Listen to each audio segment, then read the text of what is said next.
Bien, chers amis et chers membres de l'association Culture et Société, bienvenue à celles et ceux qui viennent pour la première fois, et puis pour ceux et celles qui viennent pour la 32e fois.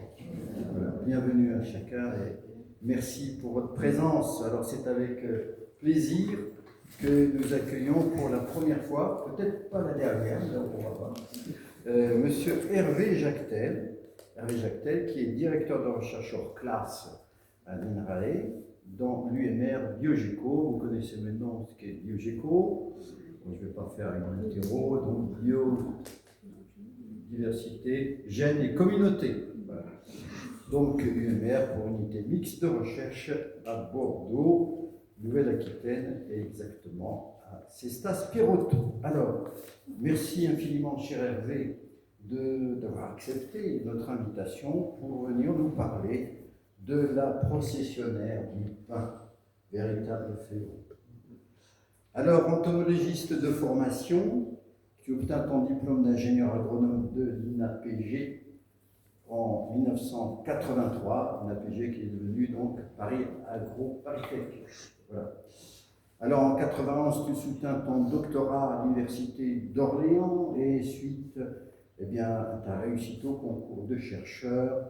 Tu es recruté en 91 à l'INRA dans ce qui était jadis l'unité de recherche forestière à Cestas-Pierrotto. Alors très vite, tu fus nommé responsable de l'équipe d'entomologie.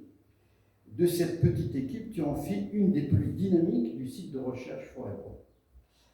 En 2003, tu soutiens ton HDR, l'habilitation à diriger des recherches, et ce qui fait qu'en 2004, eh bien, tu fus nommé directeur de recherche. Alors, à la création de l'UMR Biogéco, eh bien, ton équipe diversité et fonctionnement des communautés devint tout naturellement une des 4 composantes de cette unité qui est la plus importante de l'INRA et Nouvelle-Aquitaine. Alors, entomologiste forestier, spécialiste de la biodiversité fonctionnelle, tu es reconnu par la communauté scientifique non seulement nationale, mais aussi internationale, et notamment en Nouvelle-Zélande, où tu fis de nombreuses missions dans le cadre du grand projet de recherche Transform.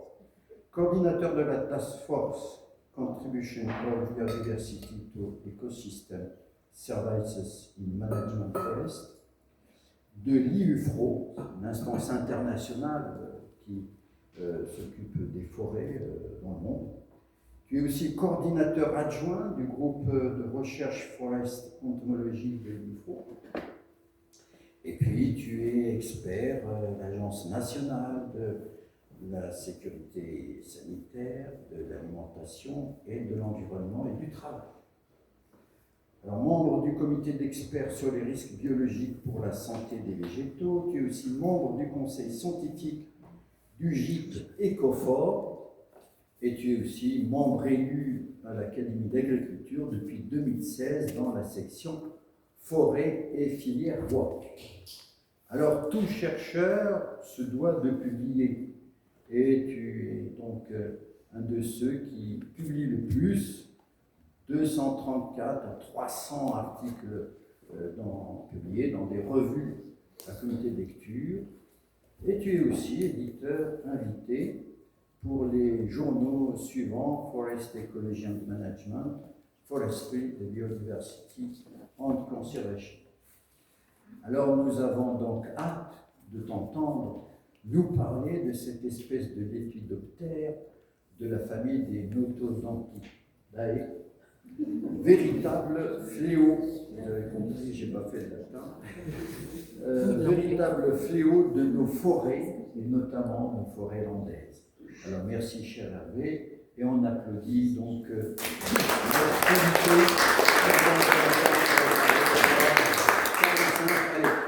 1 heure, et après quoi, eh bien, ça sera à vous de jouer. Je pense que vous avez une liste de questions que vous avez déjà dans vos poches. Donc, attendez avant de démarrer le starting block. À toi, cher Hervé. Merci beaucoup Mustapha pour cette introduction. Bonjour à tous.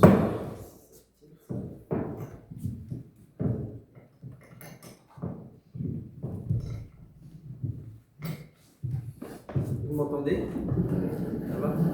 Bon, comme l'a dit Mustapha, je vais vous parler de la processionnaire du pain. Donc, j'ai intitulé la présentation Écologie et gestion, mais j'aurais dû mettre en sous-titre tout ce que vous avez toujours voulu savoir sur la processionnaire du pain, mais je n'ai pas osé demander. Donc, je vais essayer de vous expliquer comment ça marche.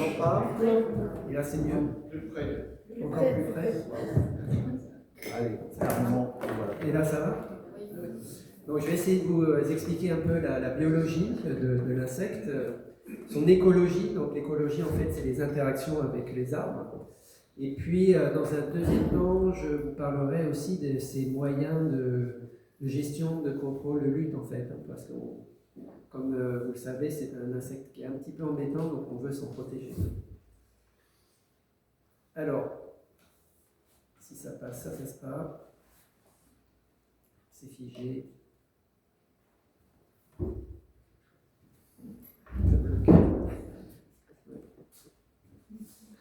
Ah, ça y est. Voilà. Alors, vous êtes, je pense, tous familiers avec ce genre de photos. À gauche, on voit les. C'est bien ça. À gauche, on voit les nids de processionnaires dans les arbres. Hein. C'est des espèces de cocons soyeux blancs qui marquent la présence des chenilles autour des aiguilles. Et puis, vous connaissez aussi, bien sûr, cette allure de chenilles qui sont à la queue leu-leu et qui se baladent sur le sol et qu'on appelle des processions et qui explique pourquoi la processionnaire du pain a été ainsi nommée.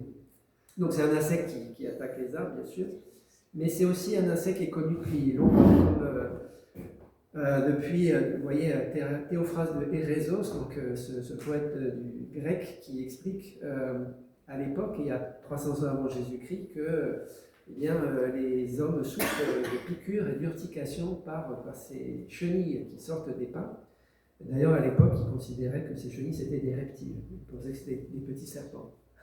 Donc on la connaît depuis longtemps pour ça, et aussi, je ne sais pas si vous connaissez le plus célèbre entomologiste de France qui s'appelle Jean-Henri Fabre, qui à la fin du 19e a beaucoup étudié plein d'insectes, notamment la processionnaire du pain. Et il se plaignait aussi à son tour, à la fin de la journée où ils avaient étudié de près, d'avoir plein de piqûres et de démangeaisons endolories par un prurit encore plus cuisant et plus tenace qu'une piqûre d'ortie. Et donc voilà, c'est un insecte qui est à la fois un ravageur des arbres, mais aussi un insecte qui embête, qui nous provoque des piqûres et des urtications chez l'homme et chez les animaux de compagnie. Et donc c'est un peu ces deux faces de l'insecte que je vais essayer de vous présenter, en vous expliquant en quoi c'est un ravageur, un ennemi, on veut dire, des arbres, mais aussi un adversaire ou un ennemi pour notre santé à nous. Donc je vais commencer en première partie, voilà, comme je le disais, par la biologie, l'écologie, puis après on verra plutôt les méthodes de lutte. Donc ça s'appelle Tometopea pitiocampa, donc c'est son petit nom latin. Il est connu depuis très longtemps, donc comme l'a dit Mustapha, c'est un papillon, donc un lépidoptère, mais c'est un lépidoptère nocturne, pardon, il vit la nuit, donc je vous expliquerai ça un peu mieux après. Donc, à savoir d'abord que c'est une espèce très clairement du sud de l'Europe, on l'appelle périméditerranéenne. Donc vous voyez sur cette carte de l'Europe, les traits rouges ou verts qui marquent la limite nord de la présence de l'insecte. Et tout ce qui est au sud, entre cette limite-là et la Méditerranée, c'est là où se trouve cette processionnaire du pain. Donc elle est très largement répartie tout autour de la Méditerranée. Alors ce n'est pas la seule espèce de processionnaire, de Tometopée.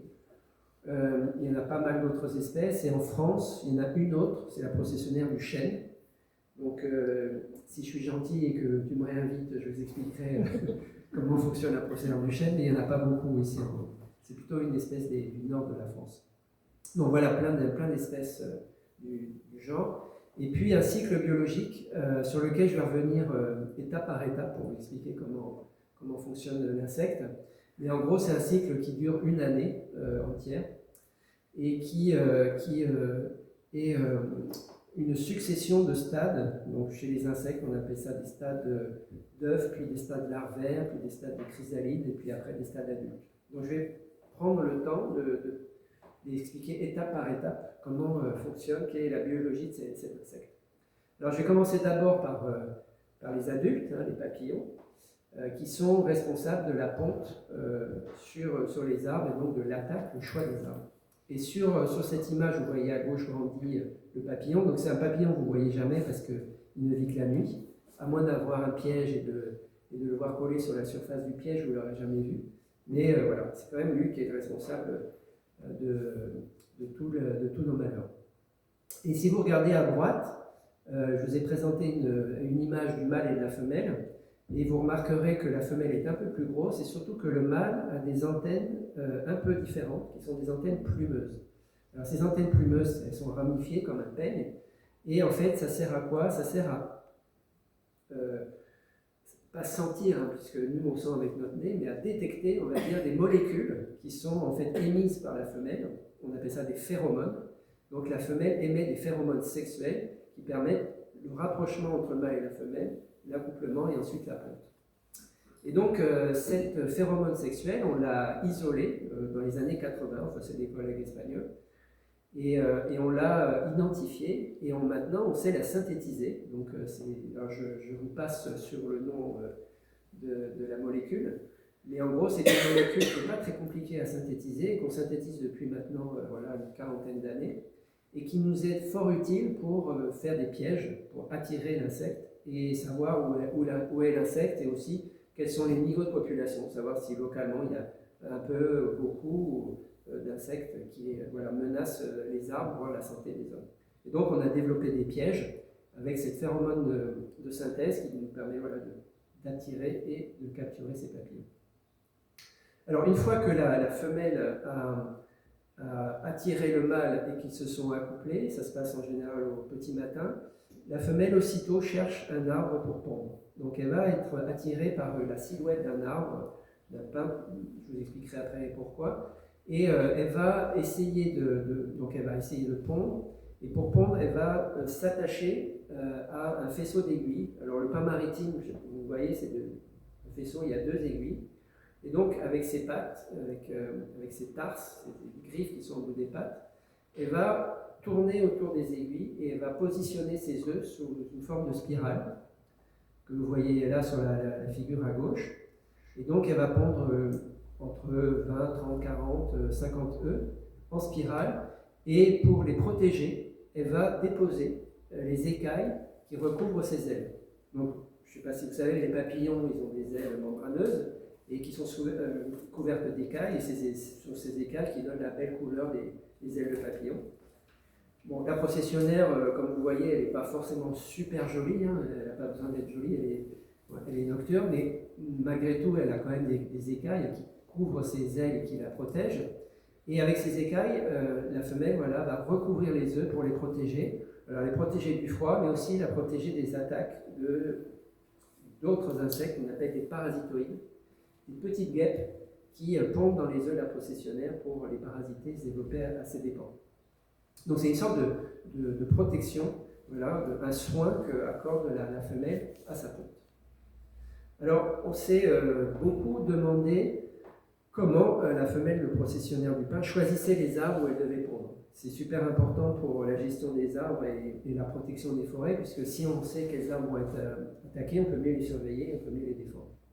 Alors pour cela, on a utilisé une opportunité qui est que dans les années 2000, l'arboretum des Barres, qui est, on va dire, dans une région qui est la vallée de la Loire, donc au nord de l'aire naturelle de la processionnaire du pin, un arboretum où il y a plein d'espèces de pins qui étaient comparées pour leur croissance. Vous savez, un arboretum, c'est une collection de pins et on essaye de voir quelles sont les espèces adaptées localement, et celles qui vont faire du bois, et celles qu'on va pouvoir utiliser dans les forêts. Enfin bref, il y avait 41 espèces de pins différentes, venues du monde entier. Et cet arboretum a commencé à être attaqué par la processionnaire du pin qui a atteint cette zone géographique. Et donc, c'était une façon expérimentale, un test de choix entre des espèces de pins, puisque la processionnaire choisissait l'arbre qui lui convenait le mieux. Et vous voyez, entre 1999 et 2007, on a suivi les attaques de processionnaires. Il y a eu un pic d'attaque en 2002. Donc en fonction de ça, donc ces pains, il y avait les pains indigènes, c'est-à-dire les pains européens, mais des pains exotiques qui venaient des États-Unis, d'Afrique, d'Asie, etc. Et donc là, vous voyez sur ce schéma, sur la partie la plus à droite ici, les pains qui ont été choisis par la processionnaire du pain, et les gros taches marron ou noires correspondent aux attaques, et plus le cercle est important, plus les attaques étaient importantes. Donc vous voyez ici qu'il y a des pains qui n'ont jamais été attaqués, donc ça veut dire que c'est des pains qui sont résistants à la processionnaire, que la processionnaire n'aime pas, et puis il y a des pains qui sont attaqués. Alors ici, vous voyez en rouge, c'est les pains européens, donc ils ont été bien attaqués, donc le pain noir, le pain sylvestre. Alors le pain maritime, il n'y en a pas beaucoup parce qu'il est dans sa limite nord géographique. Et puis après, il y a tout un paquet de pains américains là, qui sont en bleu, qui ont été attaqués. Mais qui sont, comme vous voyez sur cet arbre, alors ça on appelle ça un arbre phylogéographique, c'est-à-dire, ou phylogénétique, c'est-à-dire que c'est l'évolution du genre Pinus au cours du temps, au cours des temps géologiques, et puis si les pins sont au bout d'une branche à l'extrémité des mêmes branches, ils sont proches génétiquement, et plus les branches sont éloignées, on va dire, plus ils sont différents génétiquement. Donc, ça vous explique pourquoi en bas il y a les pains plutôt asiatiques, en haut plutôt les pains américains, et ici plutôt les pains européens. Mais ce qu'on a montré surtout, c'est que voilà, les arbres qui étaient attaqués n'étaient pas phylogénétiquement proches, c'est-à-dire qu'il n'y avait pas de relation entre l'origine géographique des pins et leur sensibilité à la processionnaire. Donc ce n'est pas une origine génétique. Par contre, quand on a regardé la dimension des aiguilles de tous ces pins, donc il y a des pins à 2 aiguilles, à 3 aiguilles, à 5 aiguilles, on s'est rendu compte que les attaques étaient d'autant plus importantes que les aiguilles étaient longues et épaisses, assez solides. Et en fait, ça s'explique par le fait que la processionnaire du pin, elle a besoin d'enchasser, d'agripper finalement les aiguilles pour tourner autour et déposer ses œufs. Et ce que vous voyez ici sur cette figure, c'est que la taille, alors on appelle ça les tarses, c'est-à-dire les petites griffes qui sont au bout des pattes, la dimension de ces tarses fait exactement la dimension d'une aiguille que l'on aurait coupée de façon sagittale ici. Et donc ça explique que la processionnaire du pin, elle a besoin d'agripper les aiguilles comme ça et pour tourner autour. Et donc si les aiguilles des pins sont trop longues, trop flasques, trop fines, ben, une lisse, elle ne va pas pouvoir s'accrocher et donc elle ne va pas pondre dessus. Donc voilà, c'est un choix de la femelle qui est dépendant de la morphologie des aiguilles des pins et non pas de leur origine génétique. Et alors, si je reviens un petit peu en arrière, vous aurez remarqué qu'il y a pas mal de pins américains et notamment il y a le pin radiata. Alors je ne sais pas si vous en avez à Gradignan, mais c'est un arbre qui a été très populaire, qu'on a beaucoup planté en Europe, notamment dans les villes, et qui est l'arbre le plus sensible à la procession du pin qu'on connaisse en Europe. Et donc, à éviter si vous voulez de ne pas avoir trop d'attaques de processionnaires. Mais bon, le pin noir, le pin sylvestre, tous les pins français le sont, et puis certains pins exotiques.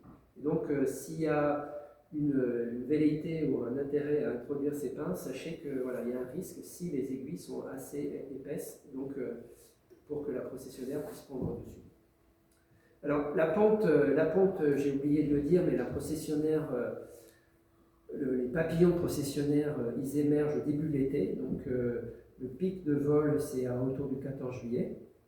Mais encore une fois, vous ne les verrez pas voler, hein, ils volent dans la canopée des arbres. Ils commencent à pondre début juillet jusqu'à fin juillet à peu près. Et puis les œufs vont rester entre 40 et 45 jours sur les aiguilles, et puis au bout d'un certain temps, ils vont éclore. Et quand les œufs vont éclore, ça veut dire qu'il va y avoir des toutes petites larves ici qui vont sortir, des œufs. Donc vous voyez, c'est très grossi, hein. Donc les larves, quand elles sortent, elles font 2-3 mm seulement.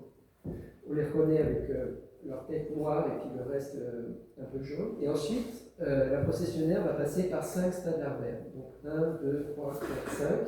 Et vous remarquez que les chenilles des différents stades vont être de plus en plus longues, larges et grosses, imposantes. Et donc ça, c'est très classique chez les insectes, puisque vous savez sans doute que les insectes n'ont pas de squelette interne, ils ont un squelette extérieur, on appelle ça un exosquelette, qui est bloqué, et en fait, ça bloque leur croissance. C'est-à-dire qu'une fois que ça grossit à l'intérieur, si le squelette ne change pas, elles sont limitées. Donc, ils changent de squelette à chaque stade, et pour passer d'un stade à l'autre, on appelle ça une mue. Donc, il y a une mue larvaire qui fait que la chenille arrête son développement. C'est des processus un peu compliqué, hormonaux, etc., qui fait que à un moment donné, elle va sortir de sa carapace, entre guillemets, son exosquelette, et elle va en faire un deuxième, et puis un troisième, un quatrième et un cinquième. Donc pour changer de taille, elle est obligée de sortir de sa peau, de sa cuticule, pour faire un nouveau stade larvaire qui va être de plus en plus grand et large.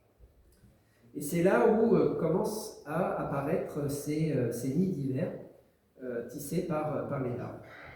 Alors, donc ça c'est assez classique comme photo, vous avez sûrement repéré ça sur les arbres attaqués. Donc c'est un nid soyeux, et donc en fait c'est un enchevêtrement de fils de soie blanc qui sont tissés par les chenilles elles-mêmes en communauté. Donc les chenilles vivent toujours ensemble, on appelle ça un comportement grégaire, c'est-à-dire que les chenilles qui sortent d'une même pompe restent ensemble toute leur vie. Il y a même des phénomènes qu'on appelle de coalescence, c'est-à-dire que s'il y a plusieurs pompes sur le même arbre, au bout d'un certain temps, il est possible que toutes les chenilles qui émergent d'une même pompe rejoignent les chenilles émergeant d'une autre pompe sur le même arbre pour se regrouper et tisser ensemble. En fait, c'est l'union fait la force, parce qu'ils ont besoin de tisser ces nids, pour lutter contre le froid. Donc, je vais vous expliquer ça un petit peu plus après. Et donc, comment ça se passe? Donc, vous voyez ici des graphes qui vous montrent les différents stades larvaires. Donc, le stade L1, c'est la chenille de premier stade, L2, deuxième, troisième, quatrième. Donc, c'est dépendant de la température, mais vous voyez ici que ça, c'est les courbes d'alimentation qui vous montrent en fait les chenilles sortent du nid la nuit, donc entre minuit et 5 heures du matin, et puis après elles ressortent de 20h à 23h, donc en gros de 20h du soir jusqu'au lendemain matin, toute la nuit, et elles vont s'alimenter en sortant du nid pour aller grignoter les aiguilles. D'accord? Alors pourquoi elles sortent la nuit? Probablement pour se protéger des attaques de leurs prédateurs. J'en parlerai plus tard. Les oiseaux, les chauves-souris. Et donc, elles sortent la nuit pour grignoter. Et puis, au bout d'un certain temps, donc à partir du stade L2 et surtout du stade L3, L4 et puis L5, elles commencent à tisser les nids. Donc, la nuit aussi, c'est une activité aussi nocturne. Elles tissent le nid avec ce fil de soie qui augmente. Alors, il augmente avec l'âge des chenilles, mais il augmente aussi avec la température extérieure. Alors, pourquoi la température extérieure? Puisque ces chenilles, comme je vous l'ai dit, elles éclosent, on va dire, fin août, et elles vont commencer à grignoter les aiguilles fin août, septembre, et ensuite elles vont vivre septembre, octobre, novembre, décembre. Et donc c'est un cas exceptionnel chez les insectes dans nos contrées, c'est des insectes qui vivent en hiver. C'est assez bizarre pour une espèce de papillon. La plupart des papillons se cachent en hiver, ils vivent au printemps et en été. Pas la processionnaire du pin, peut-être parce que c'est une espèce d'origine méditerranéenne et qui ne fait pas si froid que ça en hiver, mais quand même. Et donc, le froid les embête, et donc pour se protéger du froid, elles vont tisser ce nid qui est en fait comme un radiateur solaire. C'est-à-dire que le nid va, comme il est blanc, il va emmagasiner la chaleur pendant la journée. Ça va faire comme une pompe à chaleur, entre guillemets, et donc ça va protéger les chenilles qui sont à l'intérieur des températures froides de l'hiver. Et on a mesuré qu'il y a entre 10 et 15 degrés d'écart entre l'intérieur du nid et l'extérieur. Donc c'est vraiment une sorte de radiateur qui les protège, et ce cocon de soie est le résultat finalement d'un tissage par toutes les chenilles ensemble qui chaque jour tissent de nouveaux nids si le temps est froid. Alors je me souviens d'une année, ça devait être en 2012 ou 2013, où on a eu énormément d'attaques de processionnaires, mais pratiquement pas de nids, parce que l'automne avait été extrêmement chaud, et donc ils n'avaient pas eu besoin de tisser des nids pour se protéger. Donc c'était assez compliqué pour les forestiers, parce qu'ils voyaient les aiguilles petit à petit être dévorées, mais ils ne voyaient pas de nids tissés. Donc ils se demandaient qui était à l'origine. C'est quand même la processionnaire, mais voilà. Donc c'est une défense de la processionnaire contre les conditions de température défavorables. Alors, une autre façon de le démontrer, c'est de regarder où sont placés les nids et où sont placés les arbres attaqués. Donc ce que vous voyez ici sur ce graphe, alors je m'excuse, J'ai mis pas mal d'extraits de publications, c'est tous ces graphes-là un peu théoriques. Des fois, ils sont un peu en anglais, parce que Moustapha t'a dû expliquer que quand on est chercheur, on publie en anglais. Donc là, c'est la distance au bord de la lisière, on va dire, du peuplement, au bord de la piste. Et ici, c'est des arbres qui sont le premier rang, à 2 mètres, 25 mètres, 50, 60 et 100 mètres du bord de la piste, ou de la lisière du peuplement. Et vous voyez que les nids sont très clairement posés sur les arbres en bordure, et de moins en moins vers l'intérieur. Tout ça parce que voilà, la femelle, quand elle cherche à positionner les pontes et les nids, elle choisit d'abord des arbres isolés ou bien visibles en bordure. Et pourquoi? Parce que c'est les arbres qui sont le plus exposés au soleil. C'est là où la température est la plus forte. Donc la femelle choisit de pondre sur les arbres où les chenilles et les nids auront le plus de chances d'être exposés aux rayons du soleil et avoir des températures fortes. De même qu'on a montré, alors ça c'est le diamètre des arbres, mais ça aussi la hauteur, la probabilité d'attaque des arbres par la chenille et par la procession du pin augmente avec la taille des arbres. Là encore, la femelle choisit les arbres les plus hauts de la forêt pour poser les pontes là où les nids seront le plus exposés à la température extérieure et aux rayons du soleil. Donc ici, c'est encore une fois, il y en a plus en bordure qu'à l'intérieur, et c'est surtout sur les grands arbres. Donc c'est un comportement en fait qui favorise la survie et la descendance. Et un autre argument pour cela, c'est qu'on a regardé l'orientation des branches vers où elles pointaient, et on a vu que l'essentiel, la majorité des nids sont positionnés sur les faces, on va dire sud, sud-ouest ou ouest. Là encore, dans nos régions, le soleil est le plus ardent pendant la journée. Et si vous baladez en forêt, vous verrez très très peu de nids sur les lisières nord des forêts, puisque c'est là où il fait le plus froid et il y a le moins de soleil. Donc quelque chose de très important, cette relation entre la processionnaire et les températures, je vais en reparler encore après, qui est le fait qu'elle a ce comportement un peu bizarre d'avoir ces stades larvaires en hiver et non pas au printemps ou en été comme tous les autres papillons. Mais on est allé encore plus loin parce qu'on s'est demandé est-ce que c'est vraiment la femelle, la maman qui choisit où va être la ponte, ou est-ce qu'il n'y a pas une responsabilité aussi des chenilles? Et alors pour cela, ce qu'on a fait, c'est qu'on a transporté des pontes, c'est facile, on les enlève des aiguilles, ça fait un petit manchon, et on les remet sur d'autres aiguilles, et on les a positionnés dans toutes les directions de petits arbres en pot, d'arbres isolés.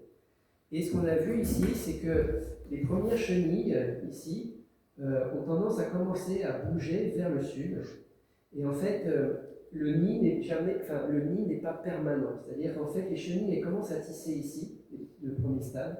Et puis après, si la position n'est pas favorable, si par exemple on avait installé la ponte au nord, elles vont commencer à tourner dans l'arbre et elles vont changer l'endroit où elles vont se reposer dans la journée et elles vont commencer à tisser sur une autre branche. Donc en fait, elles sont mobiles à l'intérieur des branches de l'arbre et elles vont finir par tourner et monter. Ce qui fait que entre le moment où la femelle pond, en fait la femelle elle pond au hasard sur un arbre bien exposé, mais quand même au hasard, sur une branche au hasard. Et par contre, ce sont les chenilles elles-mêmes qui vont bouger dans l'arbre pour être dans la position idéale pour leur survie et capter le plus de lumière. Et c'est ce qu'on voit ici, c'est que sur les larves de plus grand stade, L3, L4, eh bien, l'ensemble des nids vont être orientés sud, sud-est ou sud-ouest par un système de progression, de migration. Et aussi, elles vont le plus souvent remonter le plus haut possible. Donc, on voit les larves de stade 4 et 5 qui sont au sommet de l'arbre. Donc, un comportement, je dirais, assez élaboré pour bénéficier des meilleures conditions microclimatiques pour la survie. Et puis, autre chose que je ne montre pas là, mais on est allé récupérer en fait les chenilles qui tissaient, puisqu'il y a, vous savez, il y a donc chaque jour, l'ensemble des chenilles tissent le nid commun, mais on s'est amusé à regarder quelle était l'origine de ces chenilles, et on s'est rendu compte en fait que les chenilles qui tissaient à l'extérieur du nid étaient plutôt des chenilles mâles, et les chenilles qui tissaient à l'intérieur du nid étaient plutôt des chenilles femelles. Et pourquoi? Parce que c'est une façon de préserver les femelles pour la génération suivante, des attaques des prédateurs qui arrivent par l'extérieur des nids. Donc il y a une répartition aussi entre mâles et femelles des chenilles pour tisser le nid, chaque nid. Donc voilà, un comportement commun, on appelle ça grégaire, de tissage de nid qui leur prend beaucoup d'énergie et qui dure tout l'hiver jusqu'à ce que les chenilles en descendent. Et donc, comme je vous disais tout à l'heure, une très forte liaison entre le climat et la biologie de la procession du pain, qu'on a pu montrer au laboratoire, et on a réussi à démontrer l'existence de 3 seuils thermiques. Donc, déjà 2 seuils thermiques qui se passent en hiver, qui correspondent aux périodes qui permettent à la chenille de s'alimenter. Et donc, si pendant la journée, il a fait moins de 9 degrés, ou si la nuit fait moins de 0 degré, elle reste dans le nid, elle ne sort pas. Parce qu'elle ne veut pas s'exposer à un risque de geler dehors. Et donc c'est uniquement si dans la journée il a fait plus de 9 degrés et la nuit plus de 0 qu'elle sorte du nid pour aller grignoter les aiguilles dans les branches des arbres. Et puis aussi, il y a ce qu'on appelle la température létale, c'est la température de gel qui les tue, ces chenilles. Et on a démontré qu'elle est de moins 16 degrés. Donc, moins 16 degrés, c'est des températures que l'on a connues dans nos régions pendant longtemps, mais qu'on connaît de moins en moins. Moi, je me souviens du dernier grand gel, c'était 85-86. Hein, et depuis, c'est très rare qu'on ait moins 16 en Aquitaine, ce qui explique qu'il y a beaucoup moins de mortalité de la procession du pain chez nous, puisqu'il n'y a plus assez d'hivers très rigoureux qui tuent beaucoup de populations. Et puis surtout, c'est un insecte qu'on a considéré comme emblématique de la réponse au changement climatique parce que sa répartition en France a changé parce que justement le climat s'est réchauffé. Ce que vous voyez ici, c'est la position de ce qu'on appelle l'ère naturelle de la procession du pain dans les années 80. On voit que c'était limité à la vallée de la Loire. Et puis là, c'était le Massif central, elle ne montait pas en altitude parce qu'il faisait trop froid en hiver. Mais avec le réchauffement qui a vraiment commencé, je pense, dans les années 2000, avec un fort infléchissement dans les années 2010, enfin, si vous regardez les courbes de température, c'est assez clair, eh bien, la procession du pain a commencé à monter en latitude, c'est-à-dire monter vers le nord. Elle a atteint, après être limitée à la vallée de la Loire, elle a atteint la vallée de la Seine. Et puis, petit à petit, elle a gagné, ce qui fait que de nos jours, là, en 2022, il y a pratiquement, enfin, je dirais même en 2024, il n'y a pratiquement plus aucun département français où il n'y ait pas la procession du pain. Alors que dans les années 80, c'était vraiment une espèce du sud. Et de même qu'avant, on pensait qu'il n'y en avait pas dans le Massif central, et maintenant, elle est partout dans le Massif central. Alors, ce qui est aussi étonnant, c'est que dans le Massif central, il n'y a pas beaucoup de pins, il y a de l'épicéa, il y a du sapin de Douglas, et la processionnaire du pain s'est révélée capable d'attaquer aussi le sapin de Douglas. Donc voilà, on a une augmentation de l'aire de répartition qui est vraiment consécutif au fait qu'elle a été régulée par la température et que cette température, elle augmente beaucoup à cause du changement climatique. Alors ça, c'est important, c'est vraiment très important parce que, pour les arbres du nord de la France n'ont jamais vécu depuis des centaines de milliers d'années avec la processionnaire du pain. Donc ils sont probablement moins résistants que ceux qui ont coévolué avec la processionnaire du pain. Ça, c'est un problème d'interaction entre l'arbre et l'insecte.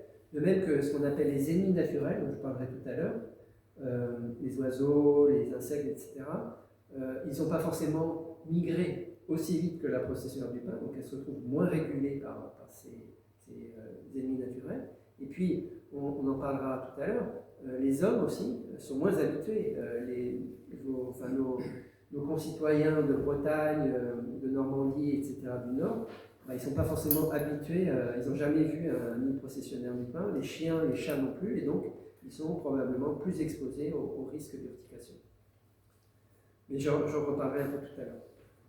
Donc, on a vu que voilà, la processionnaire vit pendant 5 stades au pied des arbres, qu'elle se nourrit la nuit d'aiguilles, c'est ce qu'on appelle une défoliation, avec des conséquences qu'on verra tout à l'heure, et puis qu'elle tisse son nid pour se protéger, et puis à la fin de l'hiver, alors jadis, quand il faisait froid, la fin de l'hiver, c'était janvier, février, Maintenant où les températures sont plus élevées et donc le temps de développement est plus court, ça peut être dès le mois de décembre, on a ce qu'on appelle les processions du stade larvaire numéro 5.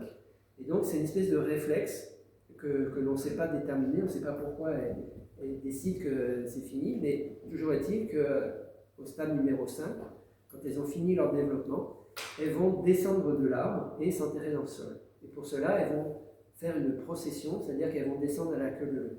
Alors, la procession marque encore une fois le caractère grégaire de l'insecte. Je vous ai dit que c'était les frères et sœurs, hein, des fois les cousins et cousines, mais c'est surtout les frères et sœurs qui sont dans le même nid, et elles descendent ensemble. Et donc, elles restent ensemble tout le temps, hein, y compris pendant la procession. Et donc, elles vont descendre de l'arbre, et pour ne pas se perdre, elles vont utiliser deux techniques.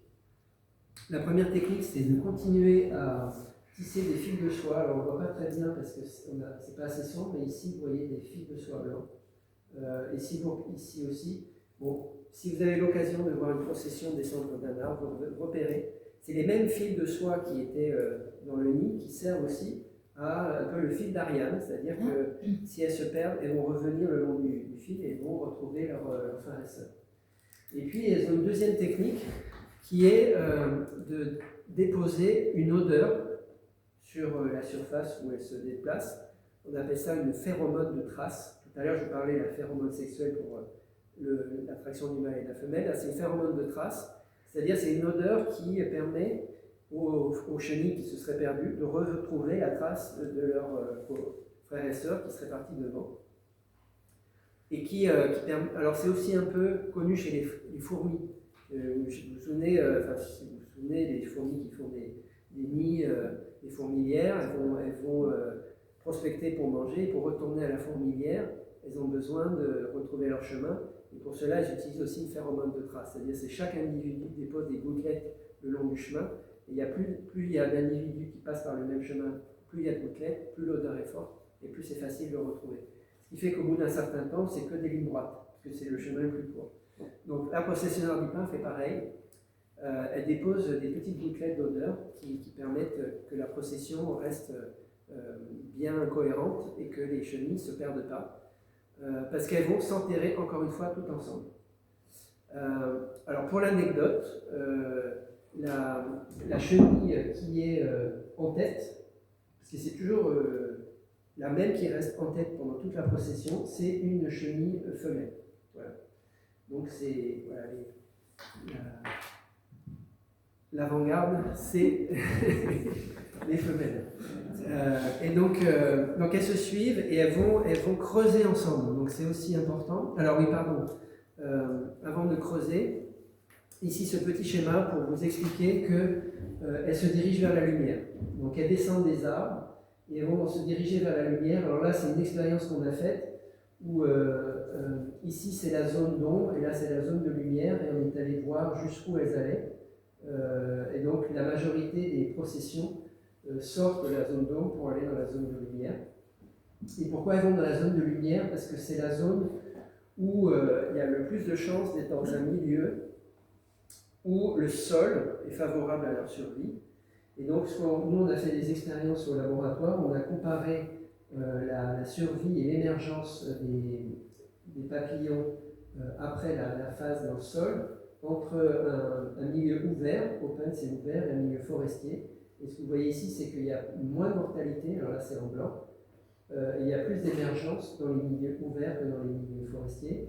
Tout ça parce qu'on a montré que si la procession, les chenilles s'enterrent dans le sol sous couvert forestier, le sol forestier est plus humide, plus froid et plus humide, et il y a un plus grand risque qu'il y ait des pourritures, des moisissures qui tuent les chrysalides dans le sol.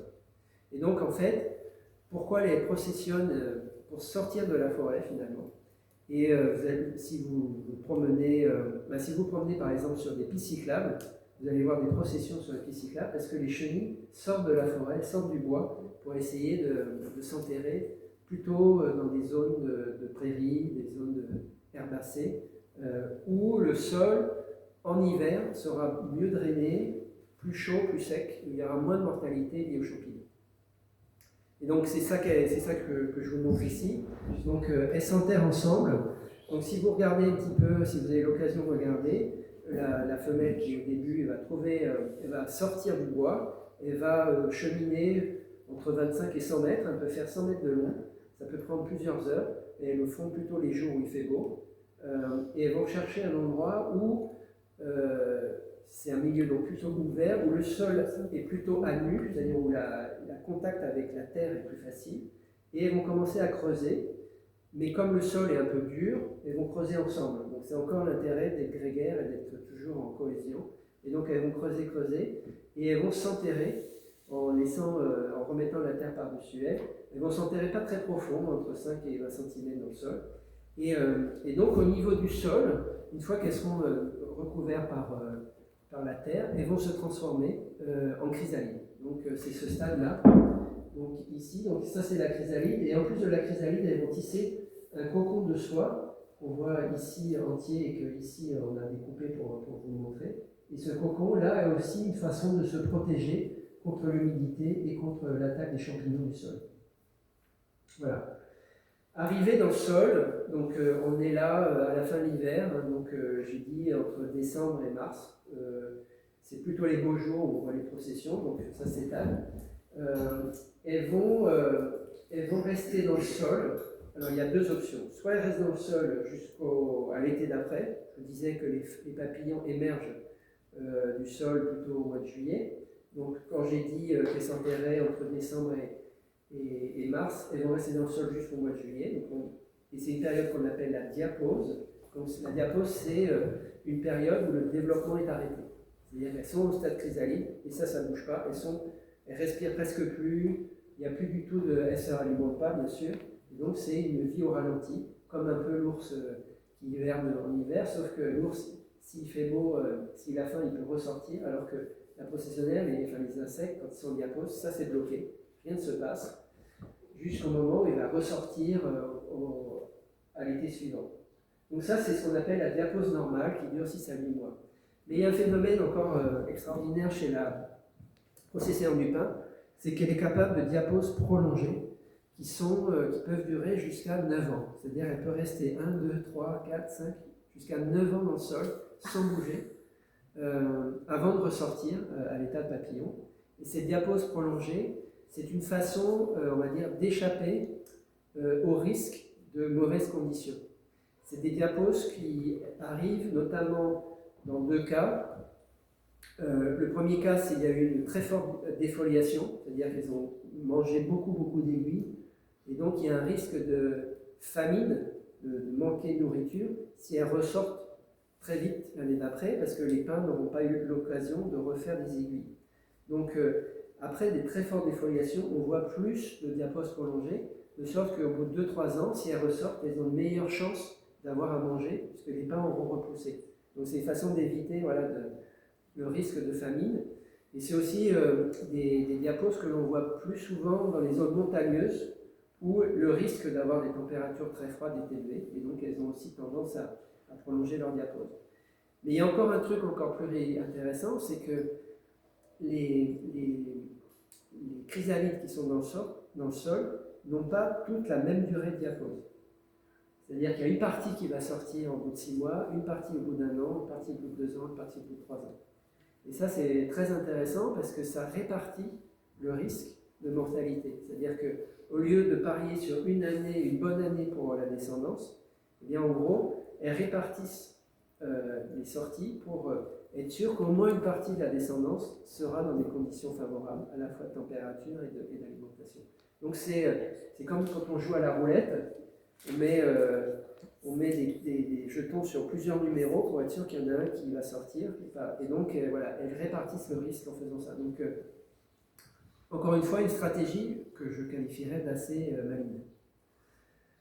Alors, ça c'était un peu la biologie, donc vous voyez, un cycle d'un an, mais des fois beaucoup plus long, très lié à la température, et en face de ça, des comportements assez fascinants qui expliquent pourquoi c'est probablement l'insecte le plus étudié par nous autres, et ce depuis des années. Alors, impact et gestion, maintenant c'est en quoi les processionnaires nous embêtent. Alors, elles nous embêtent d'abord à cause des attaques sur les arbres. Et donc pour cela, on a étudié ce qu'on appelle la dynamique des populations, c'est-à-dire les fluctuations démographiques année après année. Et là encore, un caractère absolument incroyable, enfin très rare chez les insectes, on a démontré que les populations étaient cycliques. C'est-à-dire qu'il y avait des années où il y avait beaucoup d'insectes, ça durait 2-3 ans, et puis après ça redescendait, il y avait beaucoup moins d'insectes, et puis après ça remontait. Donc comme une ondulation, une sinusoïde, avec des creux et des pics. Et donc ça, on a pu le faire parce que ça fait presque 40 ans qu'il y a des forêts qui sont surveillées année après année, où on note scrupuleusement les attaques, le nombre de nids, etc. Et donc on a pu montrer, on a obtenu ces courbes-là. Donc c'est des courbes qui sont, c'est les courbes qui sont en noir, hein, comme ça. Tac. Et donc vous voyez qu'elles sont oscillantes, c'est-à-dire il y a des hauts et des bas. D'accord ?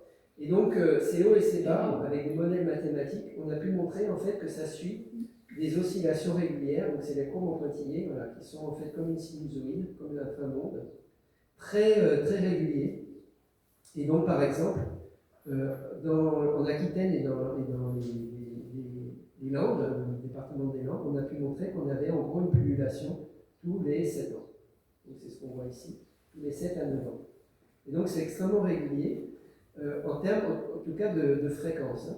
Et on a pu aussi montrer qu'il y avait une synchronisation de ces hauts et de ces bas, de ces pullulations, pour les grandes régions. Donc en gros, les processionnaires de l'ouest et du centre, eh bien, elles sont à peu près synchronisées, elles auront des pics à peu près au même moment, plutôt tous les 10 ans. Dans le sud-ouest, on a les barres vertes là, des pics, je veux dire, de pullulation à peu près tous les 7 à 9 ans. Et dans les Alpes, c'est un peu plus court, enfin c'est 8 ans. Et je ne vous ai pas montré la Corse. La Corse, ils n'ont pas de chance, eux, c'est tous les 2 ans. Et donc, alors ce qui est intéressant, c'est que c'est très régulier en termes de période. Par contre, c'est plus ou moins irrégulier en termes d'amplitude. Hein, vous voyez que autant il y a des pics, des dates assez régulières, autant la hauteur des pics varie. Et ça, la hauteur des pics, c'est plus compliqué à modéliser.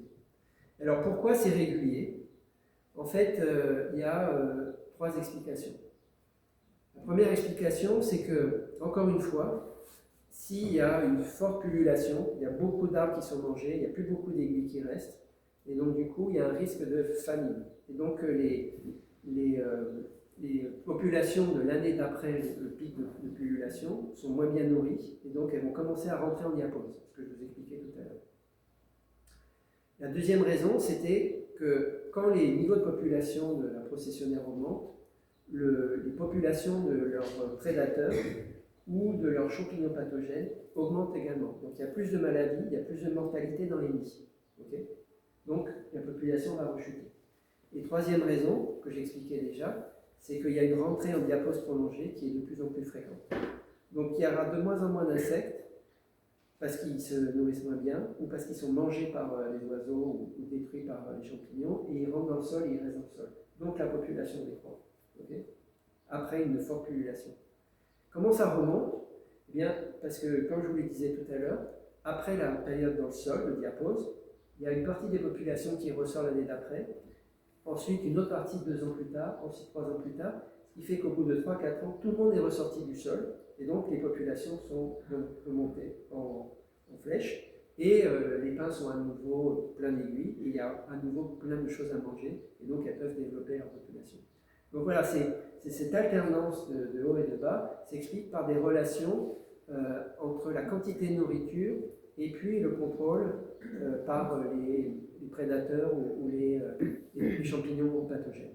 Donc c'est extrêmement régulier, et ça c'est intéressant pour nous parce qu'on peut prédire quand il va y avoir une grosse année de processionnaires. On peut prédire les forestiers, attention, dans 1 an ou 2, ça va être le maximum, et on peut éventuellement aussi prédire les gestionnaires de milieu urbain qu'une année ça va être fort et l'autre année un peu plus faible. Bon, là c'était juste un zoom sur notre région Aquitaine. Bordeaux est à peu près là, ça c'est le grand triangle de la forêt landaise, et alors ce qu'on a montré en fait, c'est qu'il y a 3 sous-régions en fonction de la distance à la mer.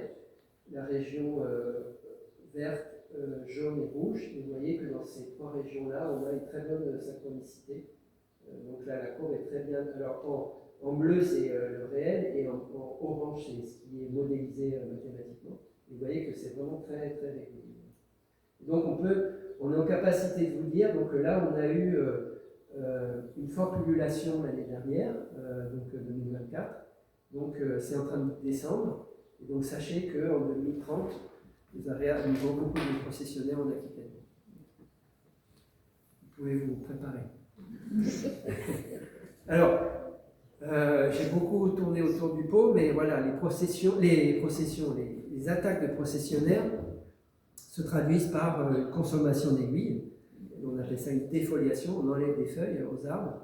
Et donc, vous pouvez avoir des arbres, ça c'est l'année 2011, où il y a eu très forte population, il y avait parfois 100% des aiguilles mangées par la processionnaire. Vous voyez, cet arbre, il a presque plus d'aiguilles, tout a été mangé. Alors bien sûr, en commençant par le haut, puisque vous vous souvenez que les nids sont plutôt en haut, mais quand il n'y a plus à manger en haut, elles descendent en bas et finissent par tout manger. Et nous, ce qu'on a regardé, c'est on a fait plusieurs thèses là-dessus, on a regardé l'effet de la défoliation sur la croissance des arbres, et on a montré que, eh bien, à 100% de défoliation, il y a une perte de pratiquement 100% de la croissance. Donc l'année où il y a beaucoup de défoliation, l'arbre pousse beaucoup moins bien. Ça, c'est sur le pin maritime. Et ça, c'est une autre étude qu'on a faite sur tous les pins autour de la Méditerranée. Et on montre qu'en fait, voilà, on a une décroissance, une moindre croissance en hauteur et en diamètre des arbres, qui est complètement proportionnelle au niveau de défoliation, c'est-à-dire le pourcentage d'aiguilles mangées par les arbres, par les processionnaires, pardon. Et ce qu'on a montré aussi, c'est que l'arbre peut récupérer après une défoliation. On voit rarement un arbre qui meurt à cause de la procession du pin. Mais si les pullulations sont très fortes et qu'en plus il y a un stress hydrique, là par contre il peut y avoir une mortalité parce qu'il y a un double stress qui conduit à la mort de l'arbre. Je crois que c'est la diapo d'après, oui. Et puis il y a aussi la possibilité que les processionnaires affaiblissent les arbres et les rendent plus sensibles aux attaques d'autres ravageurs, notamment les fameux scolites. Je ne sais pas si vous avez entendu parler. Je pourrais venir une autre fois pour vous parler. Bref. On prend un donc, abonnement. alors pourquoi les arbres meurent à cause de la procession du pin, et notamment parce qu'il y a un stress hydrique en même temps. Donc je ne vais pas rentrer dans les détails, c'est un petit peu compliqué, mais on a dosé les sucres qui sont l'énergie en gros utilisée par la plante pour grandir, pour fabriquer des aiguilles, etc. Et on a montré que la quantité de sucre dans les arbres avec 50% ou 100% de défoliation par la processionnaire diminuait. Pardon, c'est ici, là. Là, c'est juste la diminution de la croissance. Mais ici, on voit que la quantité de sucre diminue, et elle diminue encore plus en conditions de stress hydrique. Et ça, c'est des sucres qui sont importants, c'est les sucres que l'arbre stocke dans les racines. C'est-à-dire qu'en hiver, les pins, alors je remonte un petit peu dans le temps, pendant toute l'année, printemps-été, les arbres font de la photosynthèse, donc ils utilisent la lumière, l'eau, etc., ils fabriquent des sucres, et ces sucres aident à fabriquer les tissus pour grandir, les aiguilles pour pousser, mais aussi des réserves que l'arbre met dans ses racines en hiver, pendant qu'il y a moins de croissance. Et c'est cette énergie qu'il y a dans les racines qui est remobilisée au printemps pour redémarrer, faire des nouvelles aiguilles, les pousses, faire des nouvelles fleurs. En ce moment, il y a la production de pollen du pin maritime. Tout ça, c'est grâce à l'énergie que l'arbre a stockée dans ses racines. Et ce qu'on montre, c'est qu'après une attaque de processionnaire du pin, et aussi en conditions de stress, l'arbre stocke moins d'énergie dans ses racines. Et s'il n'a plus d'énergie, au bout d'un certain temps, il meurt, et il meurt de faim. Donc en fait, le fait que les arbres meurent de la processionnaire du pin, c'est par absence d'énergie, ils meurent de faim pour reconstituer leur réserve et redémarrer leur croissance. Donc ça, c'est l'arbre. Donc c'est bien embêtant parce que voilà, ça fait perdre de la croissance chez les arbres, et donc les forestiers sont plutôt pas contents parce qu'eux, ils veulent maximiser la croissance pour faire des gros arbres. Mais il y a aussi un effet vraiment embêtant, je pense que c'est même le plus embêtant, c'est que c'est une chenille urticante. Donc ça, vous en êtes sûrement rendu compte, vous ou votre chien, s'il a été touché. Donc, comment ça se passe? Donc la processionnaire du pain, notamment les stades, pas les premiers stades, pas les stades 1 et 2, mais le stade 3, 4, 5, commence à fabriquer des poils urticants. Et alors, ce qu'il faut savoir, c'est que quand vous voyez une chenille se balader comme ça, c'est pas ces poils-là qui sont urticants.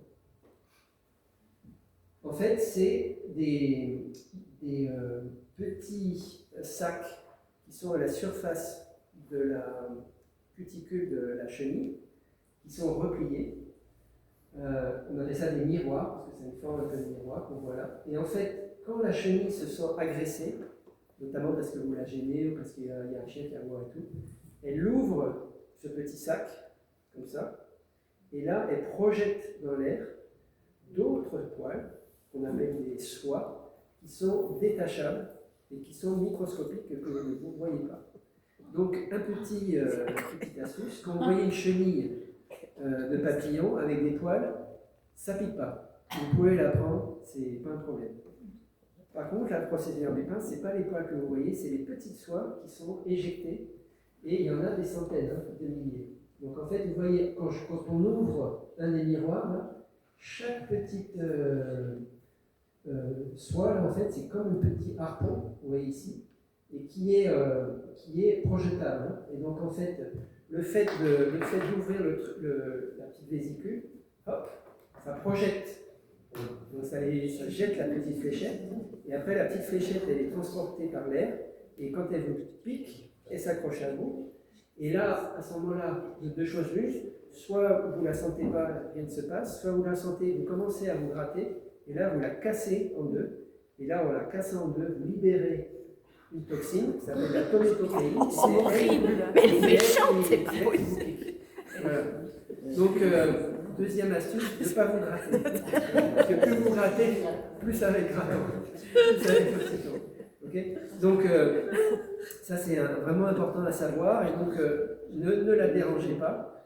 Ou votre chien, n'essayez pas que. Enfin, gardez-le en laisse pour pas qu'il l'embête. Parce que si vous la laissez progresser, elle ne va jamais vous agresser et elle ne va jamais libérer dans l'atmosphère les petites soies urticantes.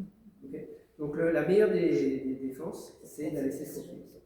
À partir du moment où vous allez la toucher, ou votre chien va vouloir la lécher, paf, elle va ouvrir ses vésicules et éjecter. Donc en fait, c'est pas des vrais poils, c'est ce qu'on appelle des soies.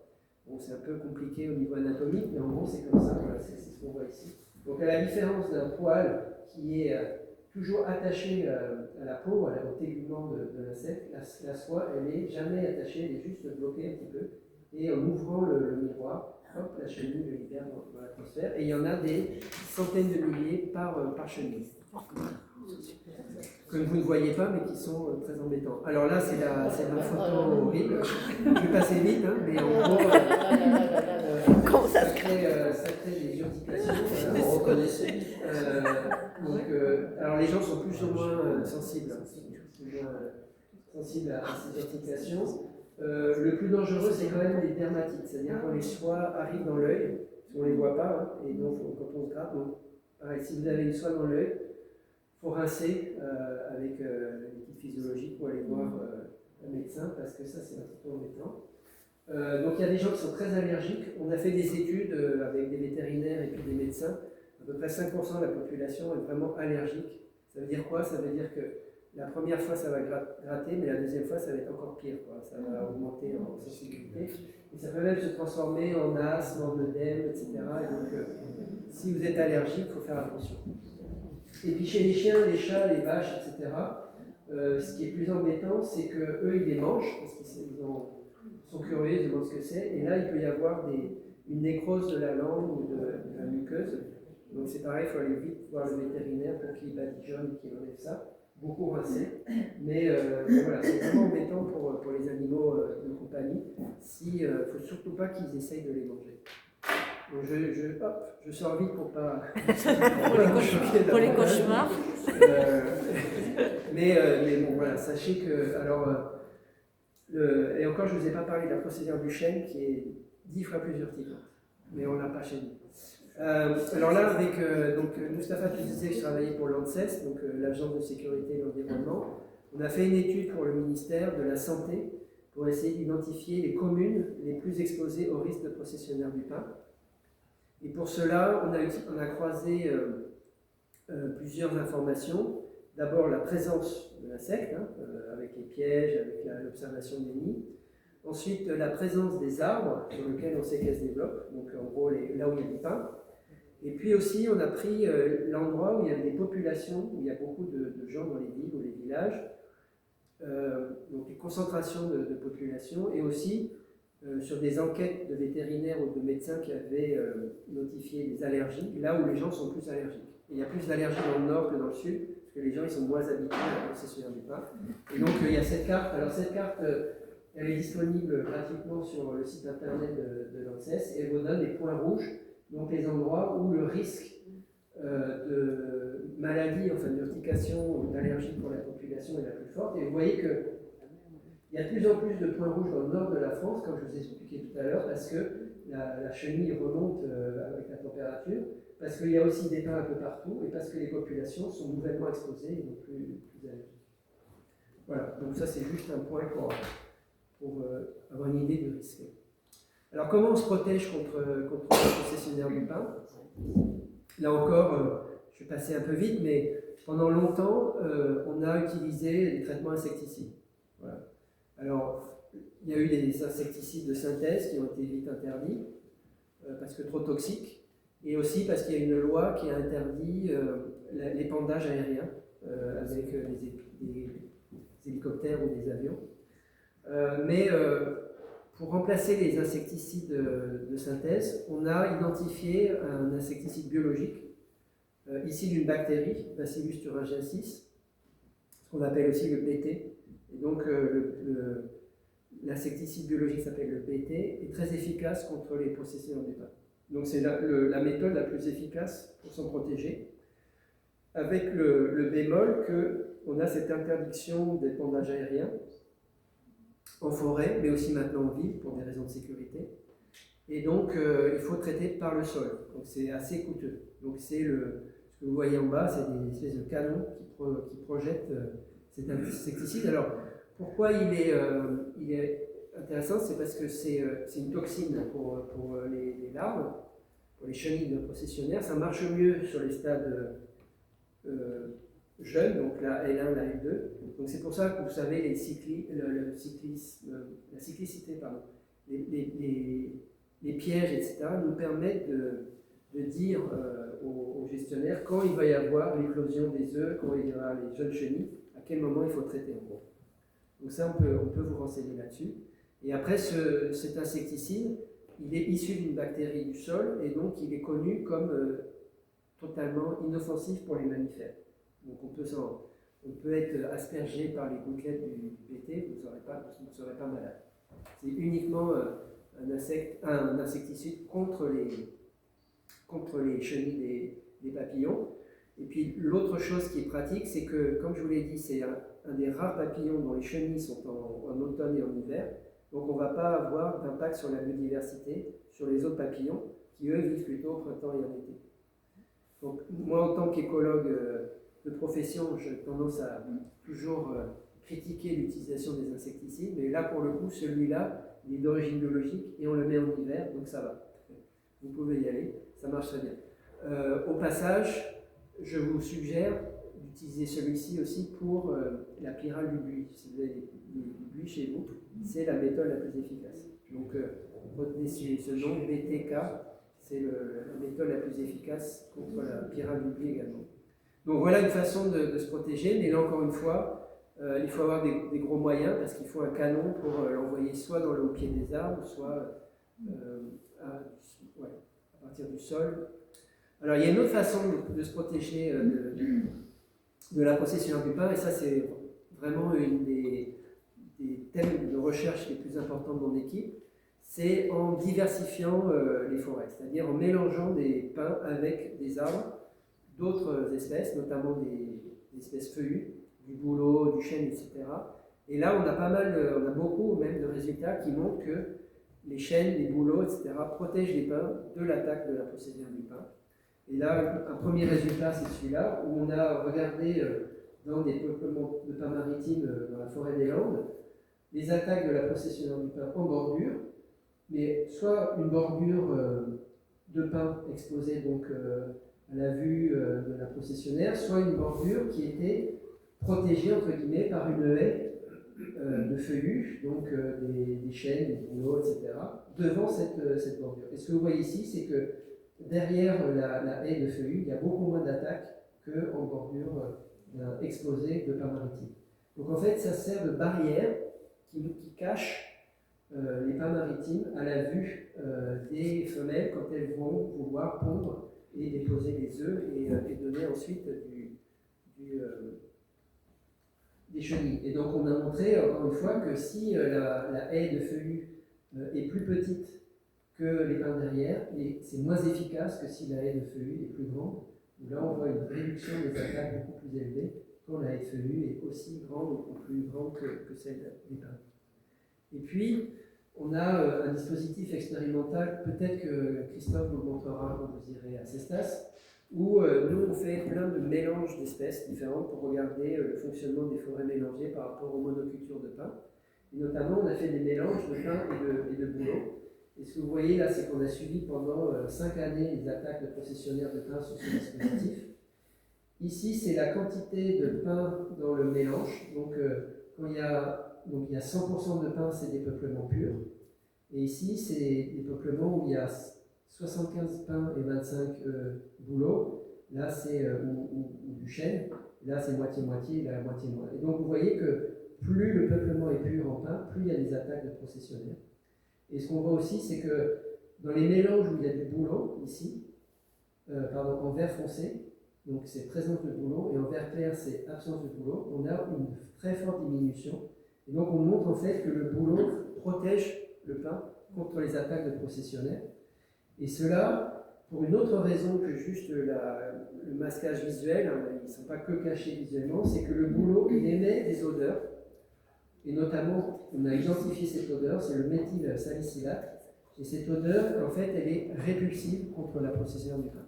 Donc là, le bouleau émet une espèce de répulsion naturelle qui informe, on va dire, la femelle papillon processionnaire du pin qu'il n'y a pas du pin, que c'est une essence sur laquelle elle ne va pas pouvoir se développer, donc aucun intérêt de déposer ses œufs sur du bouleau. Et donc elle va passer son chemin, et donc les pins à côté ne seront pas attaqués. Donc c'est ce qu'on appelle une méthode de protection par diversité des arbres, par association avec des arbres non hôtes. Alors il y a une autre façon de contrôler la procédure du pin, c'est avec ces ennemis naturels qui sont d'abord des oiseaux. Alors ici je vous montre les 7 espèces d'oiseaux prédateurs de la procédure du pin qui existent en Aquitaine. Donc à gauche, vous avez en haut les coucous, le coucou jet, le coucou gris. En dessous, il y a les 3 espèces de mélange. Puis à droite, la huppe-facier et l'engoulevent. Alors je les ai regroupés parce que chaque espèce d'oiseau s'attaque à un stade particulier de la processionnaire. Donc tout cela, ils mangent les chenilles. La huppe, elle mange les chrysalides dans le sol. Et puis l'engoulevent, il mange les papillons au vol. Alors pourquoi ils ont cette répartition? Mais encore une fois, c'est pour contourner le problème de l'urtication, parce qu'eux aussi, ils peuvent être agressés par les soies urticantes. Alors, la tactique des coucous, c'est de manger les chenilles dans les nids, mais ils ont dans leur gosier ce qu'on appelle du mucus, donc vous voyez un truc un peu gluant, qui protège la surface de l'œsophage contre les soies urticantes. Donc ils avalent un truc, mais ils ont une paroi à l'intérieur qui les protège, ça glisse et ils mangent. Ça, c'est la technique des coucous. Alors la technique des mésanges, c'est différent. Elles sont petites, elles sont peut-être plus malignes. Elles vont attraper une chenille et elles vont la disséquer. C'est-à-dire qu'elles vont l'ouvrir et elles vont manger que l'intérieur. Donc elles ne vont pas être en contact avec les soies. Et elles sont petites, elles sont capables de se glisser à l'intérieur des nids pour aller chercher les chenilles. Donc ça, c'est le comportement des mésanges. La huppe faciée, bon, elle, c'est encore plus simple. Elle ne va pas manger les aiguilles, elle va manger les chrysalides dans le sol.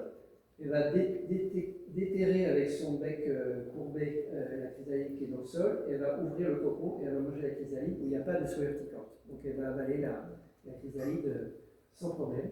Et puis l'engoulevent, alors lui c'est encore mieux parce qu'il va manger le papillon qui lui n'est pas urticant. Et l'engoulevent, c'est un petit rapace qui mange en volant. C'est-à-dire qu'il vole la nuit. Et donc là, les papillons, comme je vous disais, ils vivent la nuit aussi, ils se déplacent la nuit. Et l'engoulevent, il va voler avec le bec ouvert. Il vole comme ça et il avale tous les moucherons qu'il trouve en volant. Et donc, il va pouvoir avaler les processionnaires du pain en les gobant en volant. Donc voilà des oiseaux. Donc on a mesuré leur impact sur la processionnaire. Et pour cela, on a fait une expérience. Alors ça, c'est mon dernier thésard qui a fait ça l'année dernière. On s'est amusé à mimer une fausse procession de processionnaires, donc sur cette branche-là, avec des chenilles en pâte à modeler. Donc c'est des chenilles qui ressemblent, alors je ne sais pas si vous voyez, là c'est la pâte à modeler marron pour ressembler à une chenille, et on les a fixées sur une branche. Pourquoi? Parce que les oiseaux, on sait qu'ils sont très curieux, ils ne sont pas forcément très malins. Quand ils voient une chenille, ils s'approchent, ils donnent un coup de bec pour goûter si c'est bon ou pas. Si c'est comment dire, toxique, amer, etc., ils vont ailleurs. Par contre, si c'est bon, ils vont manger. Et donc, nous, on se sert de ça pour mesurer la prédation par les oiseaux. En quoi ils vont pouvoir prédater les chenilles. Et donc, ce qu'on a fait, c'est qu'on a installé des branches comme ça avec des fausses processions de fausses chenilles qu'on a mis sur un bout de bois et qu'on a installé en haut pour mimer une vraie branche dans le vrai pied du pain maritime. D'accord? Donc on avait, si vous voulez, exposé des fausses chenilles à la curiosité des mésanges, puisque j'ai oublié de le préciser, mais la mésange charbonnière ici, c'est la seule mésange qui reste abondante en hiver. Elle ne migre pas, et elle a besoin de se nourrir en hiver. Et donc c'est pour ça qu'elle est si intéressante pour contrôler la procession du pain. Et ce qu'on a fait, c'est qu'on a installé ces branches avec des fausses processions de fausses chenilles, soit en bordure d'un peuplement pain maritime, soit à côté d'une haie de feuillus, dont je vous parlais tout à l'heure. Et donc ce qu'on a montré, c'est qu'il y avait moins d'attaques de processionnaires à côté de la haie de feuillus qu'à côté de la bordure de pin, mais aussi qu'il y avait plus de prédation à côté de la haie de feuillus. Et en fait, ça s'explique par le fait que les haies de feuillus sont des endroits où la mésange peut nicher. Parce que la mésange, elle a besoin de trous dans l'arbre pour faire son nid, et donc elle passe l'hiver dans les feuillus, et elle peut prédater la processionnaire sur les pins maritimes à côté. Donc c'est une méthode, on va dire biologique, de lutte contre la processionnaire en favorisant les oiseaux prédateurs, en leur offrant un habitat favorable, notamment des vieux feuillus, des vieux chênes ou des bouleaux. Donc ça c'était pour les oiseaux, et là c'est les chauves-souris. Alors les chauves-souris sont aussi connues pour se nourrir de chenilles, de processionnaires du pain, mais elles se nourrissent elles exclusivement des papillons. Pourquoi? Parce que les chauves-souris, donc vous savez c'est des mammifères, elles ont une activité maximale en été pendant qu'elles allaitent les petits, et elles ont besoin de beaucoup manger pour fabriquer beaucoup de lait pour nourrir les petits. Et ça tombe bien parce que c'est en été qu'elles volent beaucoup, et c'est en été que aussi la papillon de processionnaire vole beaucoup, et donc elles ont en capacité de manger des papillons processionnaires pour se nourrir. Et elles volent de nuit. Hein? Et elles volent de nuit. Et elles volent de nuit, voilà. Et elles volent au moment où la femelle processionnaire vole aussi. Donc c'est juste au même moment dans la nuit et dans la saison. Et donc il y a une coïncidence des deux.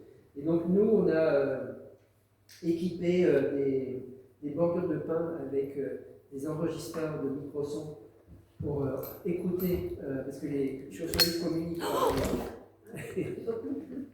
par des ultrasons, et donc on a enregistré les ultrasons et on a mesuré que il y avait plus d'activité de prédation par les chauves-souris, là où il y avait plus de processionnaires du pain. Et aussi on a mesuré que là où l'activité des chauves-souris avait été les plus fortes, on avait une diminution l'année d'après des chenilles de processionnaires. Voilà, et donc en fait c'est surtout les pipistrelles, c'est la plus petite chauve-souris de France, elle fait 5 cm de long, qui est surtout prédatrice de la processionnaire en Aquitaine, Elle est toute petite, elle a besoin de nicher aussi, donc elle utilise elle-même, un peu comme la mésange, des anfractuosités ou des trous dans les arbres pour nicher. Et on a montré encore une fois que plus il y a de chênes dans la forêt des Landes, plus il y a de pipistrelles, et plus il y a de pipistrelles, moins il y a de processionnels. D'où le message qu'on fait passer de plus en plus, c'est-à-dire de diversifier la forêt de pins maritimes avec des feuillus, notamment des chênes et des bouleaux, pour favoriser les ennemis naturels de la processionnelle. Donc ça, c'est sur la protection, on va dire, des forêts. Et puis je termine par juste cette image, comment vous protéger dans les milieux urbains. Eh bien voilà, à mon sens, la seule et unique façon efficace de le faire, qui est ce piège à chenilles pour capter les chenilles pendant la procession, puisque vous vous souvenez, elles sont dans le pied, elles descendent le long du tronc pour s'enfoncer dans le sol, et c'est à ce moment-là qu'on peut les récupérer. Alors je ne fais pas de publicité, je ne vous ai pas mis la marque, mais en fait toutes les entreprises qui fabriquent ces pièges-là sont à peu près équivalentes, et donc il y a une espèce de gouttière ici, les chenilles descendent, elles tournent pendant un certain temps, et puis à un moment donné, elles trouvent un passage qui les fait descendre dans un sac où on met de la terre ou des écorces, elles s'enfoncent dedans, et après on enlève le sac, et le sac on le brûle. Et donc c'est la meilleure façon de se protéger, parce que vous vous souvenez, c'est au moment de la procession qu'elles sont en plus forte probabilité d'émettre leur soie urticante et de vous embêter. Voilà. Donc après, c'est pas la peine. Pourquoi je ne présente pas d'autres méthodes? Parce que les autres méthodes n'empêchent pas du tout l'urtication et n'empêchent pas que les arbres soient attaqués chaque année. Donc là, c'est la meilleure façon. Alors, nous, ce qu'on propose en plus, c'est de mieux repérer les arbres où il y a des nids. C'est-à-dire que vous pouvez les voir en bas. Donc si vous voyez un arbre avec un nid blanc, qu'on voit plutôt... alors, une petite astuce, si vous voulez mieux les voir, c'est le matin, après une nuit où il a fait froid, parce qu'elles sont dedans, elles ont bien tissé, et le nid est bien blanc, où il y a une petite gelée du matin, par exemple, là vous les voyez bien, où il y a un peu d'humidité, donc on va bien les voir. Et si vous repérez un arbre où il y a un gros nid bien blanc, ça veut dire qu'au printemps, enfin à la fin de l'hiver, il risque de descendre en procession, et c'est là où c'est sur cet arbre-là qu'il faut mettre le piège. Alors, on a entre-temps nous développé un système de drone qui permet de repérer les nids par au-dessus. Donc la méthode est efficace, on l'a publiée. Par contre, on a le problème de l'autorisation de survol en drone, et ça, on ne peut pas le faire partout. Donc si c'est dans des campings un peu éloignés, c'est faisable, mais on n'a pas le droit de survoler les villes avec des drones, ou alors il faut une autorisation préfectorale et municipale pour le faire. Mais sachez que voilà, s'il y a des édiles qui sont intéressés, on peut combiner le drone et pour repérer l'arbre ou focaliser la lutte en mettant ces pièges routiers. Voilà, j'en ai fini pour la présentation et je vous remercie de votre attention.